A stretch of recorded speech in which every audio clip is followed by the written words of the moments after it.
Whether you're an armchair traveler or world explorer, a key building block to our quilt style is an openness to other cultures and countries. They can be a wealth of inspiration to expand out quilting expression. Hi, I'm Susan Brubaker-Knapp, and I take every opportunity I can to travel myself or to be exposed through books, videos, or friends' travels to other countries. We begin with world traveler Luana Rubin. Travel with her to the UK Quilt Show for a glimpse of European quilt traditions, including modern aesthetics.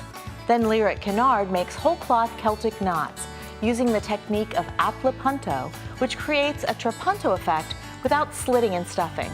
We finish up with Suzan Engler as she explores ways to use digitally prepared fabrics. It's all in today's travels on Quilting Arts.